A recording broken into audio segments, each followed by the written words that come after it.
ওয়ালাইকুম সালাম। এই যে দেখো মানা আপেল বাবা। হ্যাঁ ওরে বাবা কত আপেল, কয়টা খাবে? কি খাবে? নিচে কি অবস্থা? ওরে বাপ রে বাপ, নিচে যে আপেল পড়ে রয়েছে। আপেল দিয়ে মনে বিছানা বিছাই দিচ্ছে। ওই পাশে এটি ছিল পিয়ার না নাকি? না ওইটা সবুজ আপেল। ওইটা হচ্ছে green colour apple. Green colour apple. কেমন আপেল পড়ে আছে?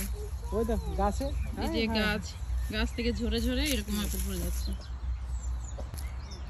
দেশের মানুষ আপেল খাইতে পায় না, আর এখানে দেখেন কি পরিমাণ আপেল পড়ে আছে। খুবই কষ্ট লাগে আসলে এগুলো দেখলে। এগুলো একটাও মনে হয় পারবে না, না এগুলো একটাও পারবে না, সব পারা শেষ। নিচে এত আপেল পড়ে আছে, কত সুন্দর সুন্দর। আমাদের দেশে অনেক মানুষ আছে যারা আপেল কিনে খাওয়ার মতো সামর্থ্য নেই, কিন্তু আল্লাহ তাদের দেশে এত সুন্দর সুন্দর জিনিসপত্র দিয়ে রেখেছে, কিন্তু ওরা আসলে এরকমভাবে প্রপারলি এটাকে খাইতে পারে না। এই যে দেখেন আপেল, ও মাই গড।